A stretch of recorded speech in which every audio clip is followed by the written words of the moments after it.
Marcos, seja bem-vindo. Agora a palavra é toda sua. Vamos lá. Não, obrigado. Em primeiro lugar, pedir desculpa aí por qualquer desencontros. Aí a gente acabou se, se encaixando aí na nossa nesse esquema de transmitir online. E às vezes a tecnologia não ajuda, né? Mas atrapalha.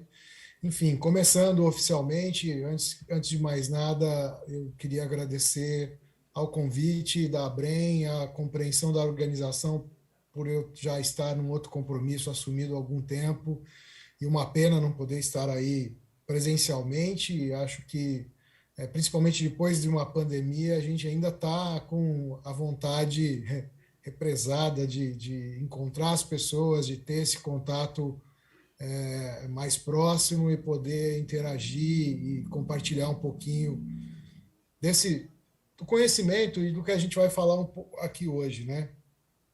Eu estava na minha pesquisa antes de fazer essa apresentação, até comentei com o Yuri, economia circular, vamos falar de tecnologia, e no final eu acho que, olhando para um documento aqui da Comissão Europeia, quando eles montaram um plano de ação sobre o ESG, ele fala muito claramente, né, que tem tudo a ver. Para você ter a economia circular funcionando, uma vez que esteja constatado que os resíduos não têm mais como serem destinados à reciclagem ou reaproveitamento, o melhor destino que pode se dar a ele é a recuperação energética.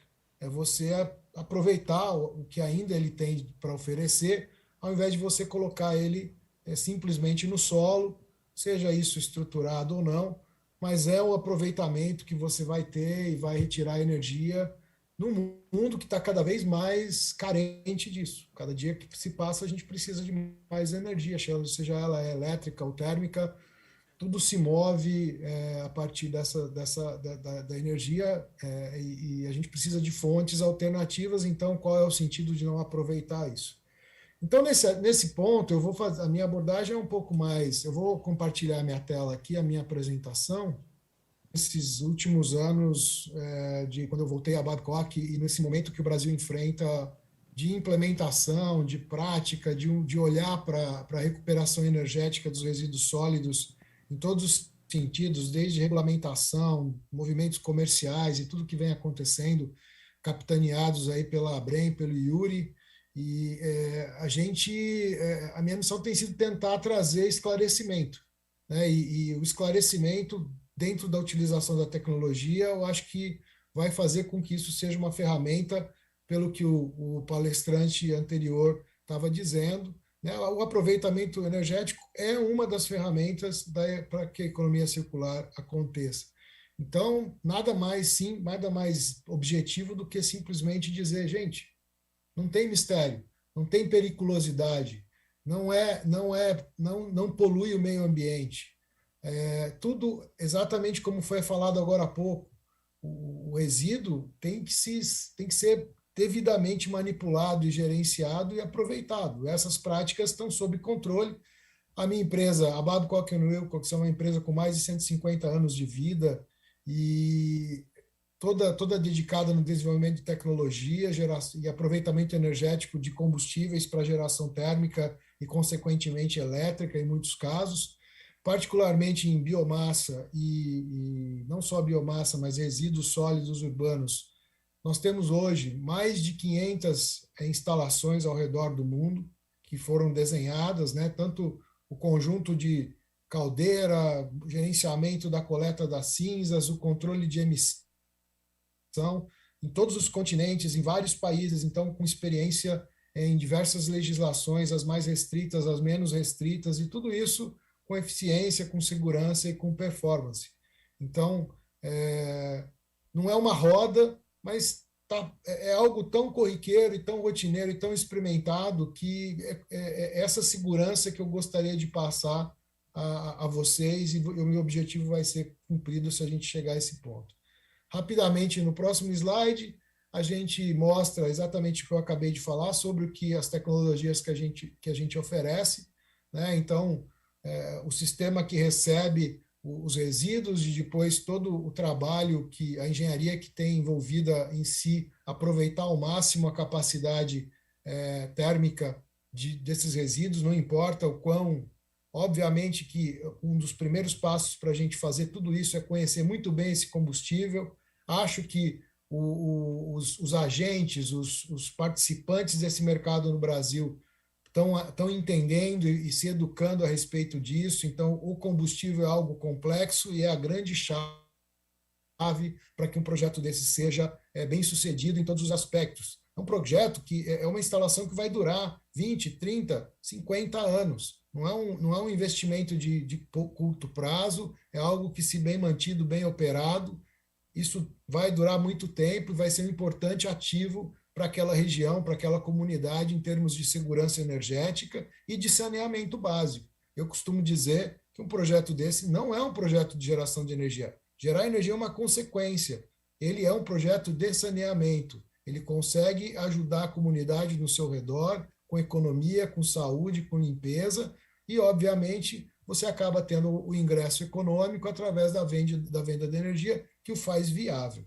Né? Mas, então, isso é algo, está aí a engenharia toda envolvida, você vai ter a grelha, depois todo o sistema de troca de calor e toda a parte de controle de emissões para poder limpar os gases que são muito nocivos, são prejudiciais, mas que não saem pela chaminé, porque eles têm todo um trajeto controlado, onde você vai retirando com reagentes químicos e reações físico-químicas, você vai retirando isso é coletado depois e vai, aí sim, se utiliza o aterro sanitário para armazenar, vamos dizer assim, o que não pode realmente mais ser aproveitado, que corresponde de 5 a 10% do volume que entrou na caldeira.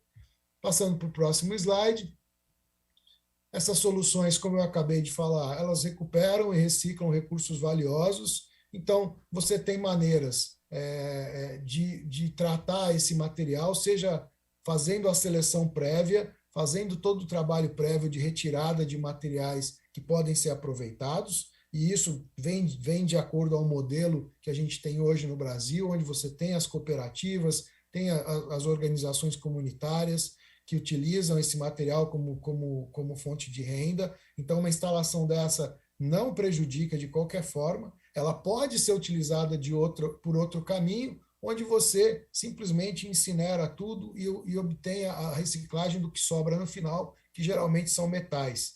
É importante entender que a tecnologia está experimentada e comprovada em qualquer uma dessas maneiras. Quem decide isso é a comunidade, são os envolvidos no projeto, os provedores de tecnologia estão aqui para atender o que os donos do projeto vão solicitar da gente. E atendemos a qualquer modelo necessário aí que vá ajudar mais na infraestrutura e no contexto da sociedade que vai estar envolvida nesse projeto.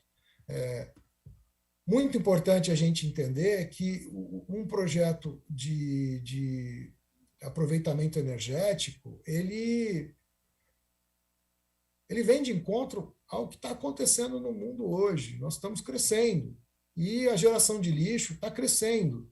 E eu acho que cada país, cada comunidade, cada sociedade tem um nível, um estágio de educação, sabe lidar com isso de uma maneira diferente.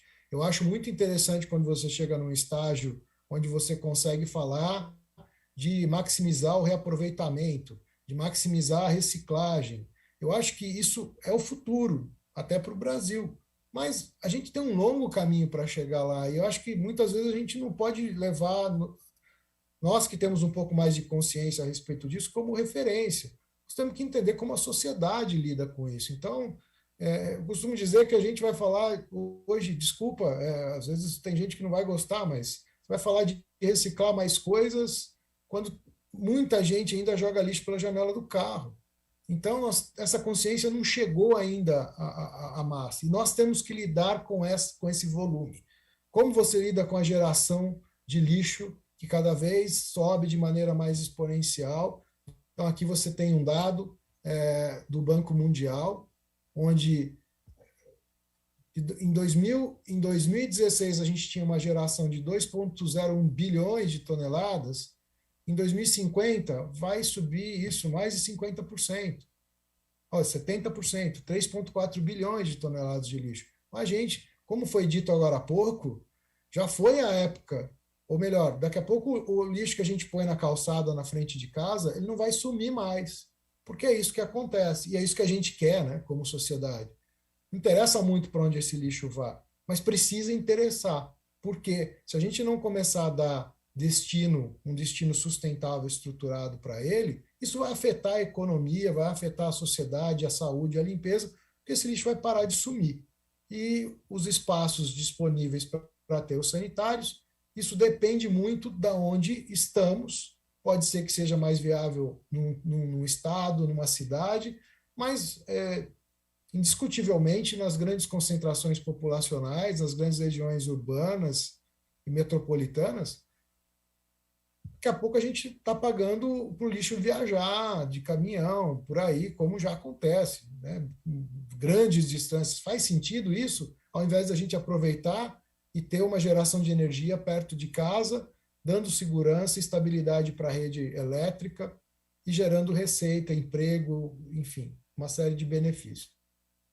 E não correndo o risco do lixo vir se acumulando e parar de, né, ele ficar se acumulando na frente de casa. E nós estou falando usando um exemplo lúdico, residencial, mas isso envolve indústrias, envolve toda atividade comercial que gera grande volume de lixo. Bom, de uma maneira geral, esse grande volume só consegue ser gerenciado através de waste to energy, da recuperação energética ou da incineração e o aterramento. Como eu disse no começo, a falta de informação sobre o waste to energy é muito nociva e muito explorada por quem trabalha a favor de um status quo, ou seja, é resistente a mudanças e outras alternativas.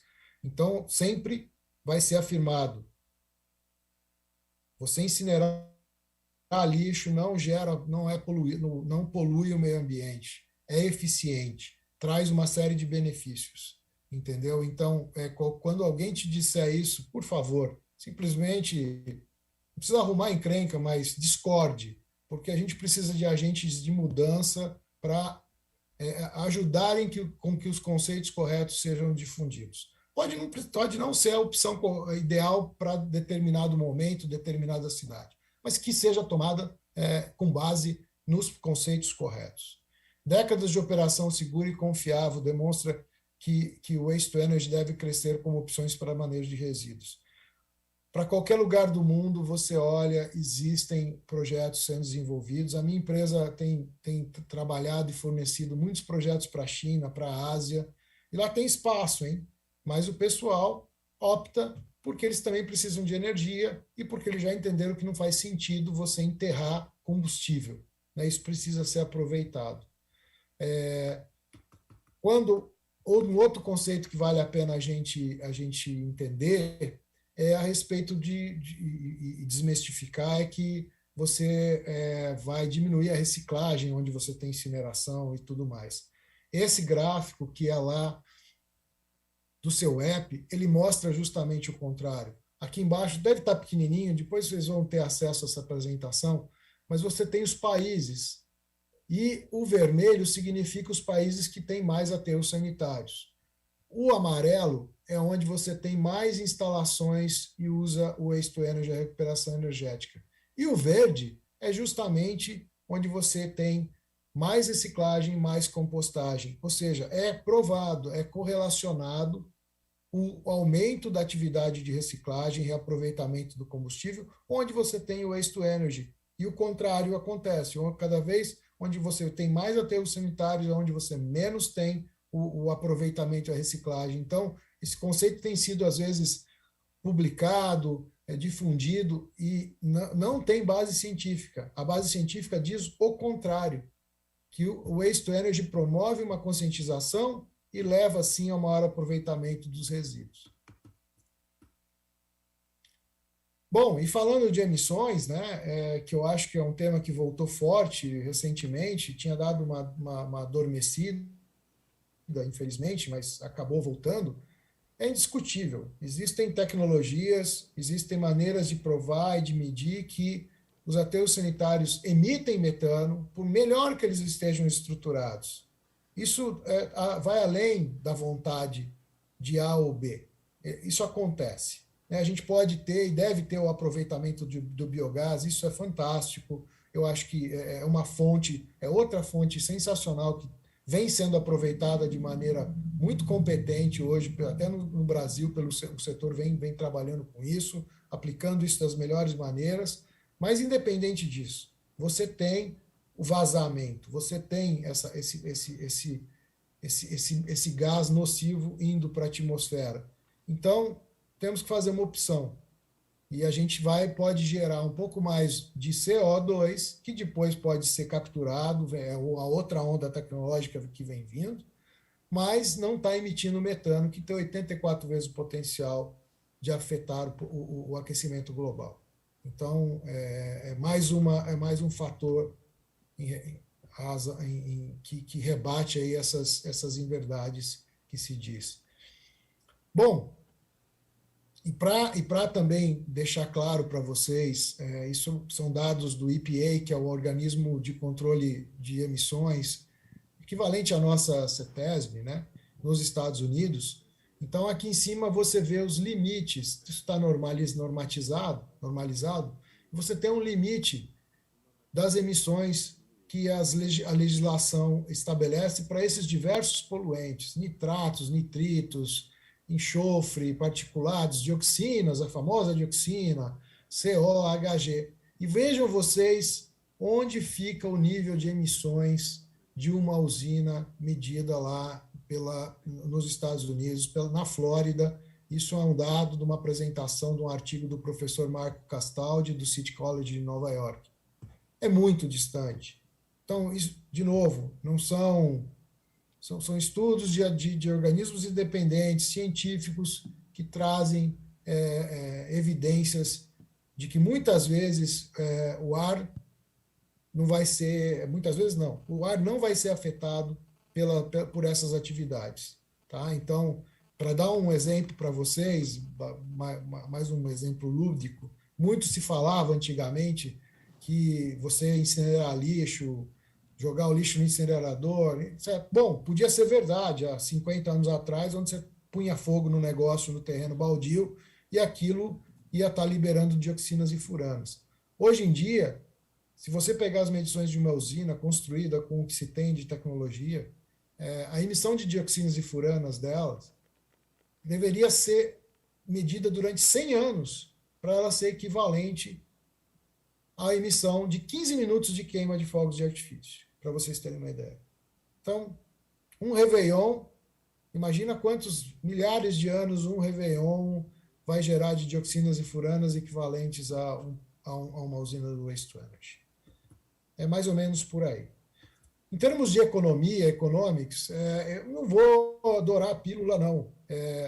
Um projeto de waste energy, ele é mais caro, porque ele tem muita redundância, muita tolerância, muita tecnologia envolvida para lidar com o desconhecido, que mesmo você tendo o protocolo para estudar, para tirar os dados do seu combustível, você ainda vai lidar com um fator de incerteza muito grande. E como eu disse no começo, esse equipamento é construído para durar 20, 30 anos.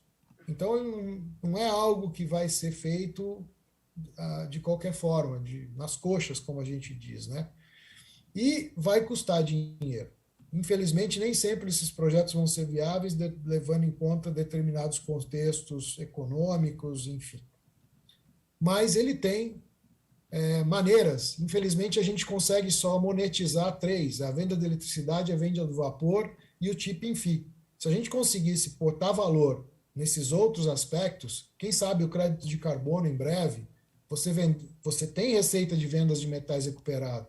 São receitas marginais, algumas delas, que não são tão consideradas. A redução de problemas de saúde pela melhoria do saneamento, a redução do consumo de óleo diesel pelo transporte de lixo que você faz por mais de 50, 100 quilômetros às vezes, e o tanto de caminhão, todo o trabalho que você tem para reformar uma autopista, uma rua, tudo isso não é considerado, né? E deveria. E a gente conseguiria, com isso, fazer os projetos serem viáveis de maneira mais tranquila. Eu queria chegar na parte final da apresentação, tem mais 2 slides ou 3, só dando um exemplo para vocês de uma planta que a gente construiu, e aí você tem números e dados. Essa planta foi comissionada, inaugurada em 2015, na Flórida. Ela é uma planta que a gente usa de referência, porque ela tem o estado da arte de toda a tecnologia de combustão e controle de emissões, né? Ela processa, ela tem 3 caldeiras que processam até 1.000 toneladas métricas por dia cada uma delas, uma capacidade instalada nessa unidade de 90 megawatts, né, com 3 turbinas a vapor. O complexo dentro essa planta faz parte de um complexo maior, onde já tinha uma outra planta com outras 2 caldeiras, então no total eles processam 5.000 toneladas de lixo por dia, de 18 ou 19 condados, se eu não me engano. Ela surgiu da necessidade de você buscar uma alternativa para o enchimento precoce dos aterros que tinham ali. Então, até hoje, eles utilizam o mesmo aterro, porque o envio de resíduos para o aterro caiu em 95%, então eles enviam só as cinzas.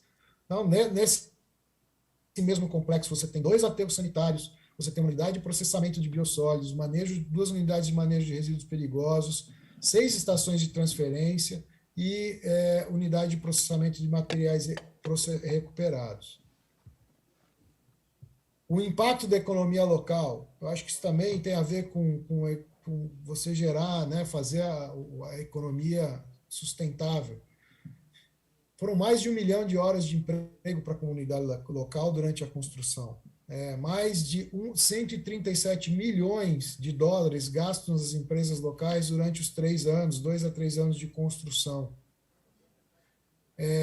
27 milhões de toneladas de metal reciclado e recuperado, que evita todo gasto, toda a agressão ao meio ambiente na mineração. Então, você está reusando coisas. Sustentabilidade, você consegue conservar água, eficiência energética. Você está mandando energia para 45 mil residências. Energia renovável, energia vinda de um combustível que poderia estar sendo enterrado. Aqui é só um gráfico para vocês entenderem de novo os dados que eu já mencionei. E para finalizar, um pouquinho do que eu acho que também tem muito a ver com a contribuição dessa rota tecnológica para a economia circular. Reciclagem de metais, né? Então, são 2.190 toneladas por mês de recuperação de metais ferrosos recuperados após a combustão. São 157 toneladas por mês de metais não ferrosos recuperados após a combustão, alumínio, por exemplo. Isso significa que para quem quer que está comprando isso, então não tá buscando metal novo, não está buscando matéria-prima nova que está sendo minerada, então que está vindo da mineração. Isso é sustentabilidade, na minha opinião. Acho que muita gente concorda. Então, é complicado eu estar aqui, não estou vendo a reação das pessoas, não sei se eu estou falando um monte de bobagem, se tem alguém aí ainda, mas era isso que eu tinha para compartilhar. Espero que, de alguma forma, o esclarecimento fique. A gente fica à disposição. O papo não termina, não precisa terminar aqui. E tá aí meu e-mail, e vocês, por favor, fiquem à vontade. Depois acho que vamos ter as perguntas, mas também, caso seja necessário, eu faço parte do conselho da ABREM, e a gente fica à disposição para qualquer contato posterior, tá bom? Muito obrigado.